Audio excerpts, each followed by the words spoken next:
If you remove the vasanas, then where is the chance for the thoughts? No thoughts, no chance. No chance. That is what is called mukti. No further birth. Because the thoughts will not come. But as long as we live, some thoughts will keep on coming. They will be weak thoughts, not strong thoughts. It won't affect. Yes, without affecting you. That what we call as without likes and dislikes. Some thoughts come, but they are not serious. Yeah. Because this body is there, it is manufactured to think. So some thoughts will keep on coming. It is not our effort to remove all thoughts. Our effort is to remove likes and dislikes. That is easier one. If you want to remove all thoughts, that means nirvikalpa samadhi and yoga and all that. That is unnatural and difficult. Natural is allow them to flow. Only keep yourself at a distance. This is the easier method.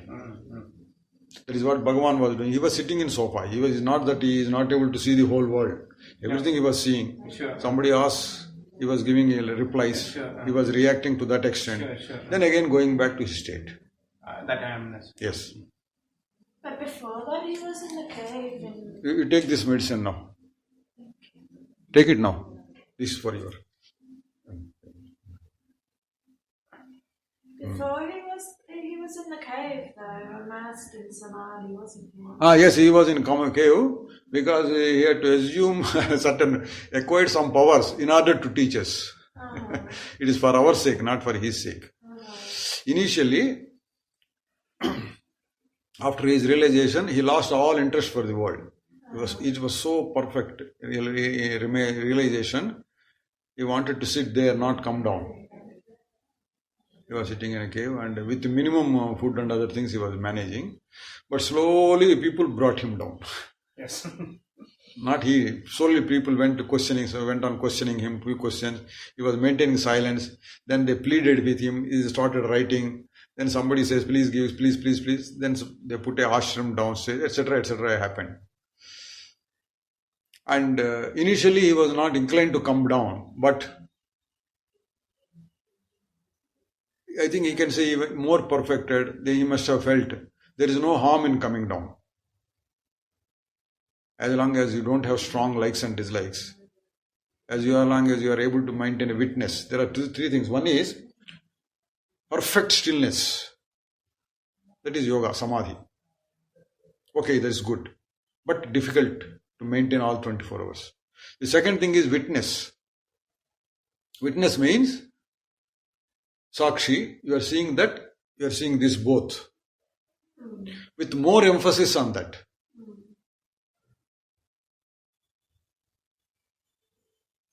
When you are walking on the street, you are seeing the street, you are seeing so many things around.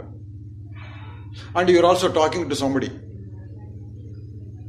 And where do you put your focus?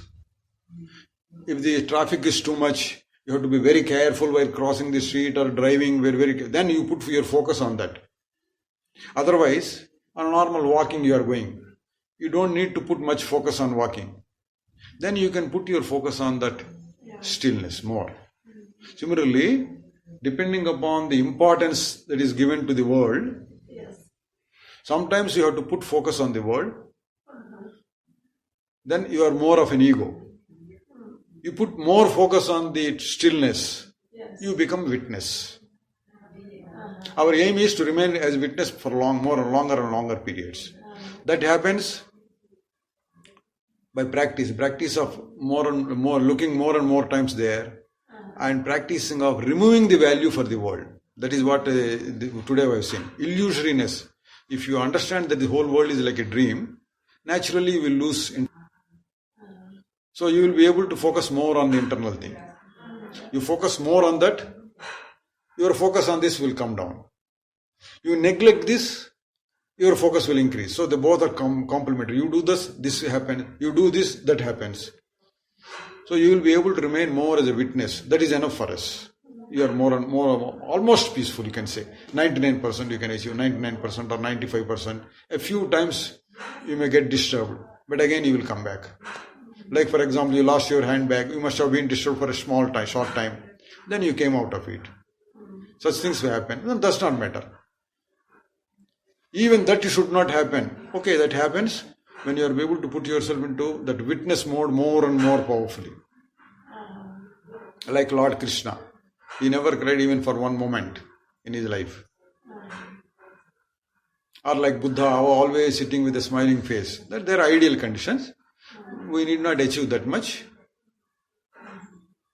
As a 95% we are peaceful. Okay, well and good, that's enough. As you said, fears may be there. But look at the fear as a witness. You can enjoy fear. Suppose some cinema director, Alfred Hitchcock, we say, he creates all frightening scenes, mystery and frightening scenes. And people go there to watch it. Why? They want to get frightened. They're able to enjoy that fright. Yes.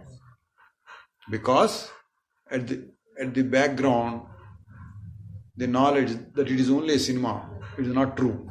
It's an illusion. With that knowledge, you can get frightened. Yeah. So it is not a real get frightened. Momentary you're frightened, and when you feel it is too much, it tells you, oh, it is only cinema. As long as you are enjoying the fright, you're going into that. So once you know that this world is illusory, you can enjoy everything, including your fears. Including all bad things, good things, everything you can engage. For example, we had Gandhi. He was talking of peace. Yes. At the same time, we had Hitler there, contemporaries. Yes. He was always butchering people. Yes. And now, from the normal worldly point of view, we say he is great and he is a sinner. Yes. But from Gnana point of view, both are creations of God. You can enjoy how such a nice villain was created by God. How such a great dictator. How he ruled over. They were not ordinary people. The Germans were not ordinary people. They were all intelligent people, hard-working people. How he was able to rule them with a dictatorship. Such a great thing. He had such great powers. No doubt in negative time. So that should have happened only by God's creation, not his. God has created him that way. So you look both Gandhi and Hitler in an equal vision. As far as the worldly life goes, sometimes you may have to say like, sometimes you may have to dislike. When somebody asks, will you take coffee or tea? You may say tea. Do you like to go into the sun or into the AC? You may say they prefer this or that. Worldly wise, we have to say such things. But there should not be strong desires for that. You should not. That's all what we have to say. It should not be. Minimum likes and dislikes will be there if you want to be in the life. Worldly life, we are. With minimum likes and desires. More focus. For example, if I try to just be all the time in myself and my meditation and my stillness, I'll get some, because I can't maintain it, I'll get some bored or some. No, you will get boredom. No, what I'm saying, sometimes I feel I need to go talk to some people or see my friends or something like this. You do everything, but desire should be weak. That is what I say. You want to go to England and see your friends, let us say. If it is a strong desire, it will bother you. Yeah. Every night, every day, it goes on, keeps on bothering you. Eventually. That much should not be there. Yes, I want to go. Now I want to go home. If I am very much bothered, this keeps on troubling me. Okay, I want to go home, but not very serious. I can do it. Yeah. I will go. If it is delayed by one, I don't mind. I don't have such urgent works. After all, the world is illusory. It will happen by itself in its own way. Like that, you can desire to go to England, but a weak desire. All right. It should not be a strong one. That bothers you. Understand, going there, not going there, both are dreams. But as a part of dream, you may have a liking to go there, but it should be a weak one. Then you're all right. You will not lose your peace of mind. In other words, put it in other words. So if it is God's will, Inshallah, they say. Inshallah, I heard? Yes. Inshallah, God's wish. If there is God's wish, you will go to everything. You put that. Inshallah, I will go to England.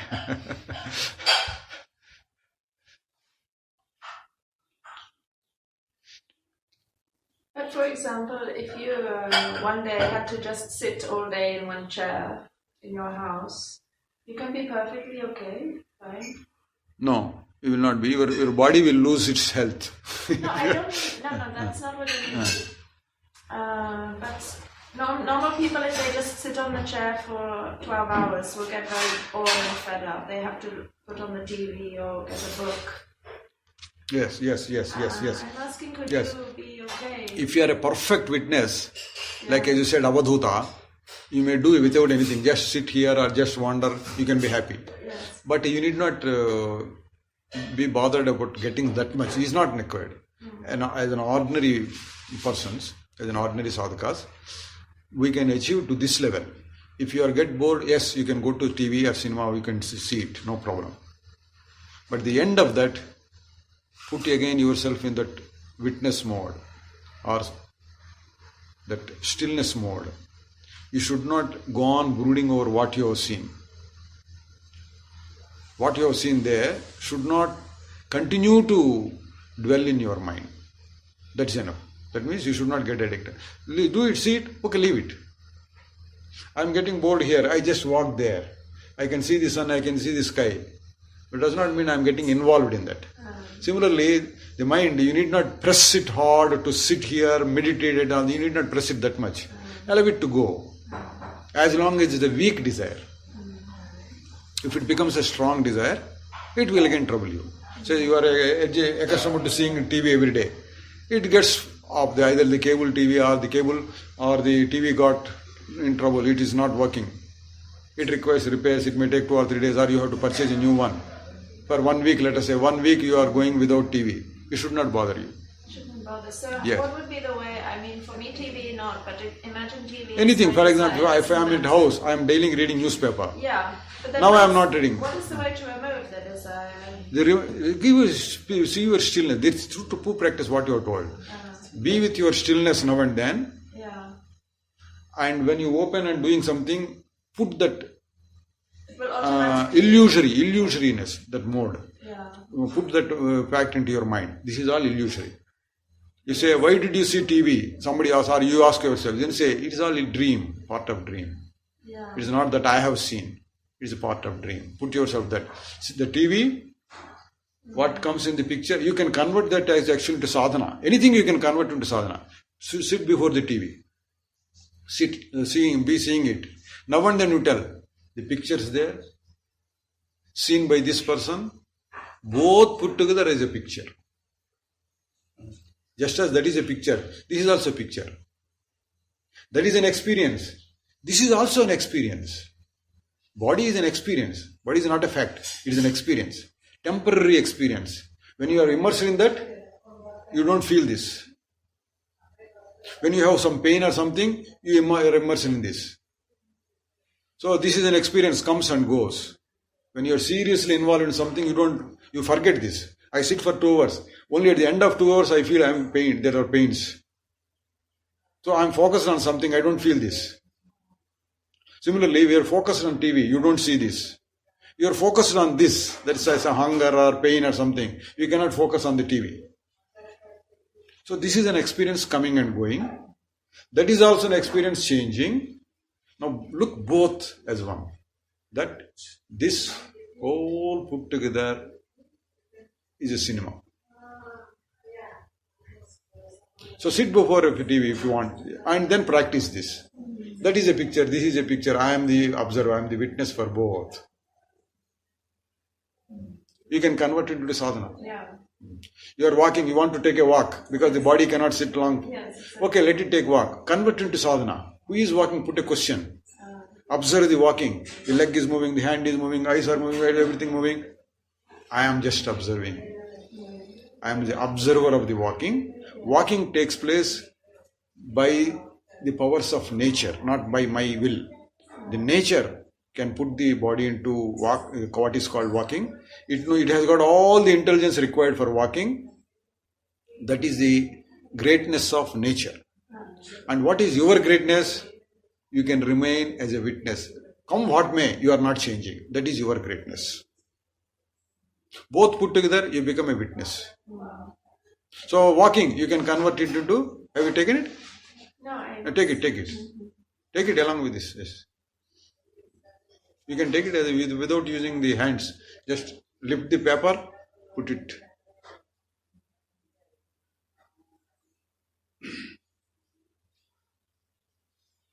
So you can convert everything into sadhana. Seeing TV is not an exception. You can convert that into a sadhana. I am just the body is observing, not me.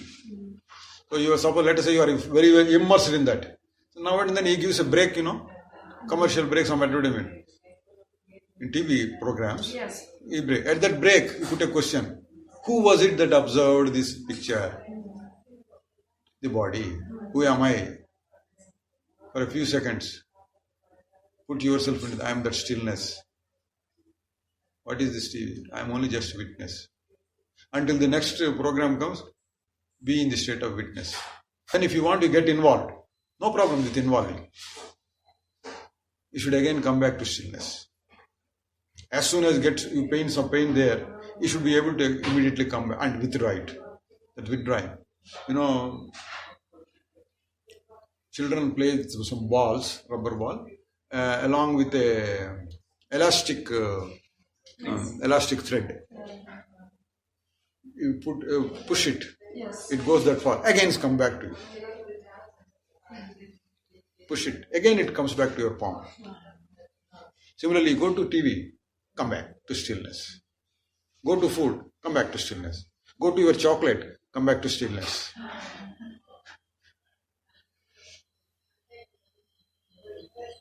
You asked initially about Guru's this thing, just now, how he feels like Yes. She's asking how you feel, if you feel normal, like if you sit 12 hours in a chair totally, how you feel she's Actually, sitting in a chair is not there. Most of the time I am sitting and standing. That's all. If I feel like walking, I walk in the room only. Within my small rooms. From this end to that end, I will be walking in my house. I sit. And she says you don't feel any bored, you are okay with that thing. Most of the time I am not bored. Sometimes I take things like I take a newspaper. But today, for the last 4 days, I am not reading. I don't feel that. I'm missing the newspapers or any TV programs. I don't go for a particular program, but when I'm bored, I just put 1, 2, 3, 4 channels. I will be moving the channels. Each channel shows something. I am not interested in anything particular. I spend sometimes 10 minutes in viewing so many channels and stop it. I see some news, get bored in 1 or 2 minutes with the news also. Then I go to somewhere else. Then I stop it. Then I might stop walking in the room. Some such, they're all harmless entertainment. There is nothing wrong in that. You can lead your life in that way. Only thing is, don't get attached to anything very seriously.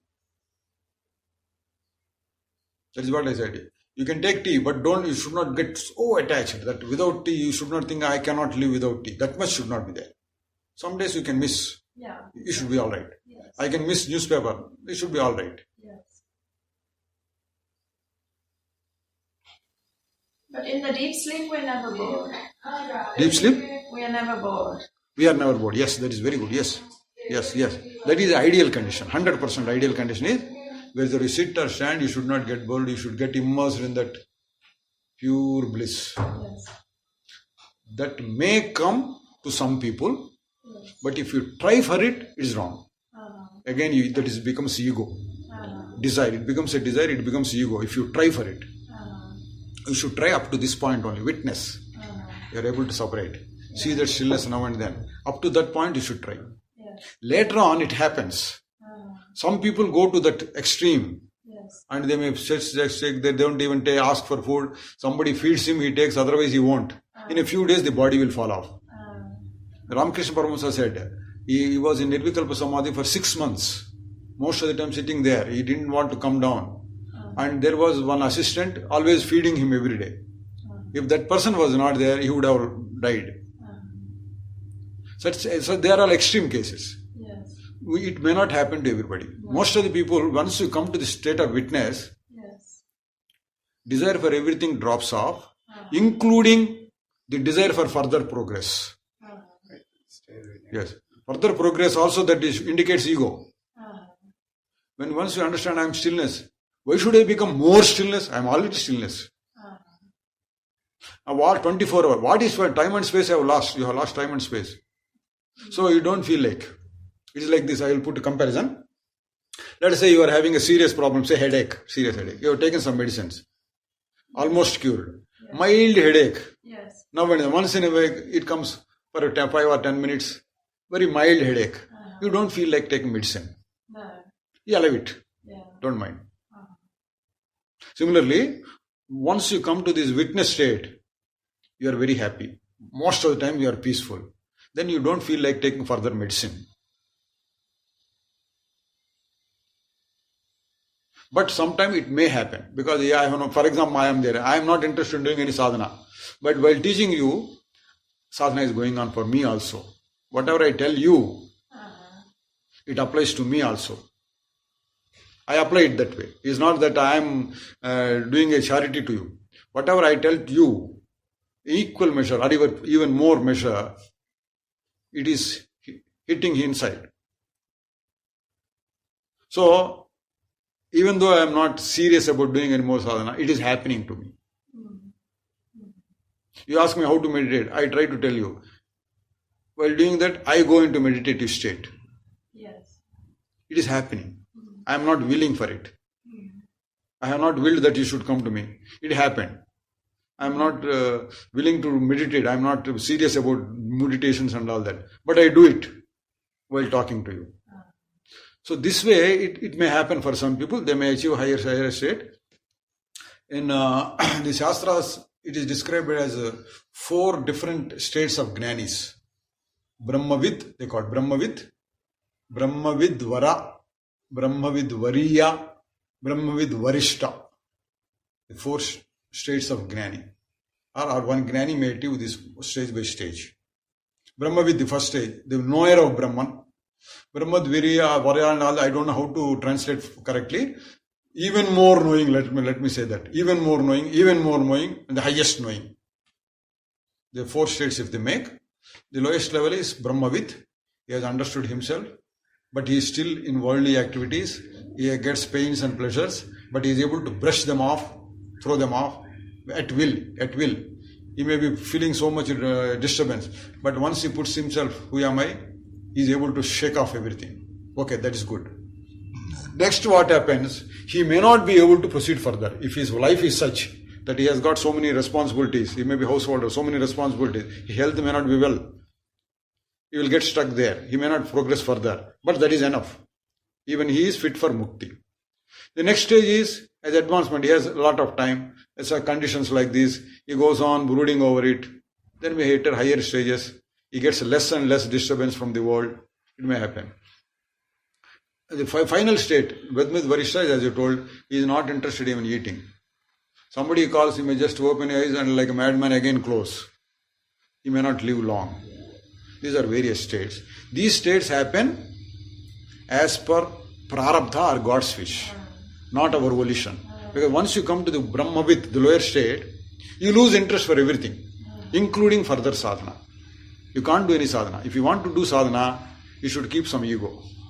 Yes, do something. Some ego. I must do sadhana, I have not achieved. That is also ego. So once you lose that ego, you become witness that I want to do sadhana. Even that is also illusory. This is how he feels. So he doesn't go further. In other words, he is already enjoying a good measure of peace. He doesn't crave for something more. But is that correct to say knower of Brahman? Is that correct language? Knower of Brahman. Knower of Brahman. Knower of Brahman, yes. How can that be correct? Knower of Brahman is nothing but changeless state. But if you say I'm the knower of something. You are okay. Technical question, yes. Technically it is not possible. Yes, you are right. Knower of Brahman, because Brahman cannot be known. Knowing Brahman means becoming Brahman. Yes, that state, yeah. Yes, that is right. If you ask strictly speaking, knowing Brahman is not correct. You should say becoming Brahman is knowing Brahman. These are all technical questions and Pandits can go on arguing on this. I have got knowledge of Brahman? How did you get it?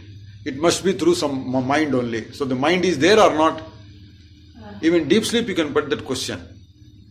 You know deep sleep and you are able to express it. So some mind must have been there in deep sleep. But actually you did not experience any thoughts, any movement, no movement. So you can say there is no more mind. But you are carrying some memory. Therefore there must be some mind. These are all the very naughty questions. We cannot explain clearly. You have to take them as it is. In our experience, there is no mind. But we are carrying a memory. Take as it is without putting further questions. If you put further questions, logically there is no answer. Mind must have been there. We have to conclude. Inference. Mind must have been there. Yes. Similarly, what happens in knower of Brahman is that one. He knows Brahman. He is able to express it. He is able to explain it. So there must have been some mind even in that knowledge of Brahman. So some mind must have been there in very, very subtle form. That is how we have to infer. But actual experience, there is no movement. You don't feel any mind. So it is a peculiar state where you can say mind is there or is not there. Neither holds good. It is a state by itself. It is a separate state. It is beyond time and space and beyond questions and answers.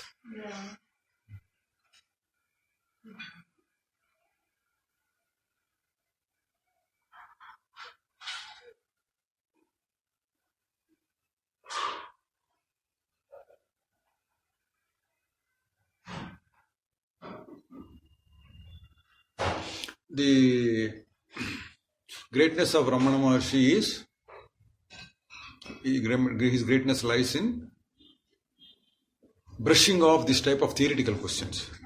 If somebody asks this question, whether mind exists or not, he says, first go into that state, then we will see. That is more important. Yeah, exactly. Because once you start answering such questions, there is no end. You put some argument, there is counter argument, then counter argument, etc. It goes on. Yeah. It is just that much. You have to take it as it is for granted.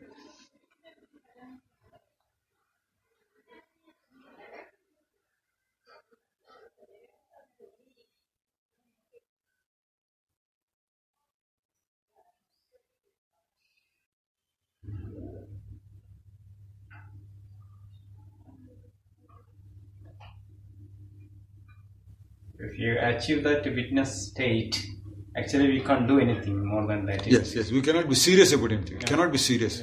Slight likes and dislikes will be there. Then also you cannot say I am doing. You have to do it. I am not doing. That feeling is there. And if you are saying all the time, experiencing that, the doing will also. Doing is not there. Doing will be there, but I am doing is not there.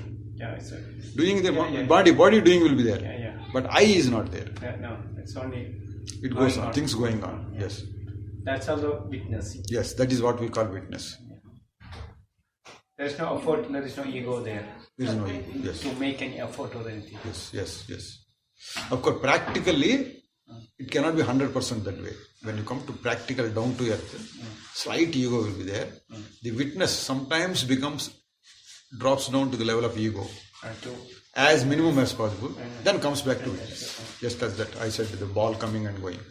And it is also I'm thinking it's also by the nature it's happening or yes, it happens. Or the will. No, not will. Not will. It happens naturally. It happens as a reaction to the surroundings. Yeah, sure. Yeah, it's automatic. Naturally, it's happening. Yes. Yeah, right. So hunger is there. Yeah, it's natural. There is a desire to eat something. It's not. And you are a witness to that desire. That's all it is. Yes. But do you eat or not? You say, I am not eating. Of course, it is too much of a statement. If you put it down to earth in practical terms, there is a weak ego, a weak desire to eat. But if there is nothing to eat or some situation warrants that you should not eat, you are ready to forego without feeling any problem. You are not bothered. You are not bothered about it. So in practical terms, we say, I become a doer for a fraction of a second. The doer is required especially at the time of taking a decision. For example, I am feeling hunger. I felt it as a witness. Then should I eat or not? I have to take a decision. Then the I has to come to the level of body. To take an action. Yes, yes. And decide, yes, I should eat. Then that ego is with the body. But once I have decided I should eat, again I can come back to witness mode. While eating, I need not use it again. So at the time of decision, or fully, you have to get involved as ego. Other times, as a witness, you can eat. As a witness, you can stand. As a witness, you can walk. At the time of taking a decision, We need something. yes, we need. So, a corollary is we should finish decisions in a minimum time. Yeah. That is the corollary of this. So I didn't understand. That is, you become ego when you are trying to decide. Okay. If you are spending too much of time deciding, oh, this way, that way, this Like happens, this lot of way, thought process. going on, building, that gives trouble. So take a decision as quickly as possible. So should we eat or not? Instead of thinking too much, what is the time, is it hunger or not, should we eat or not, what happened? Instead of thinking so much, say yes or no. Empowering the thoughts. Say yes or no immediately. So it happens in a fraction of a second. Whether it's good or bad, we don't know. Sometimes it can be good decision, sometimes it's bad decision. Even if you think too seriously for a long time, it can result in a bad decision. Okay. There is no guarantee that it will be a good decision because you thought for long. No. So you take a decision as early as possible, as quickly as possible. And you can call it as, to put it in an easily understandable term, take it as God's wish. I have not decided, it is God's wish. It is another way of saying, it happened. Even the ego, even the decision, everything happened. While taking the decision, your ego. After taking the decision, you can become a witness even to that ego. What happened? Yeah. What happened? Because some ego has come. Yes, it has come. I was a witness. This is a practical application. Yeah, sure. Yes. Theoretically, they don't accept ego. You are always witness. You are always pure convert. It may not be easy. But what happens practically is this.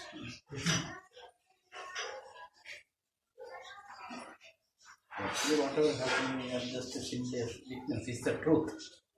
It's the truth, really. Yes. Because we have to accept that truth by understanding, by practicing. Yes. That's all it. Yes. Nothing more. Yes. That's my understanding. Yes.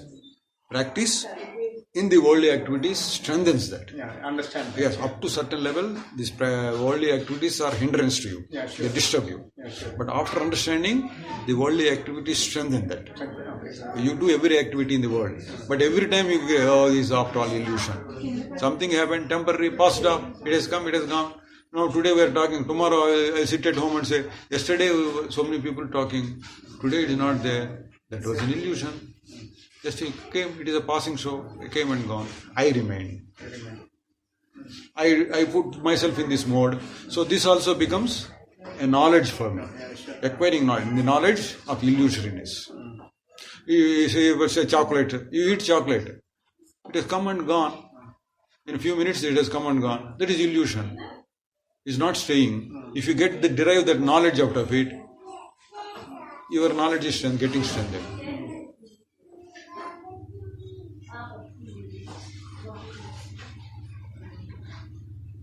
So once you understand this witness, there is no particular sadhana.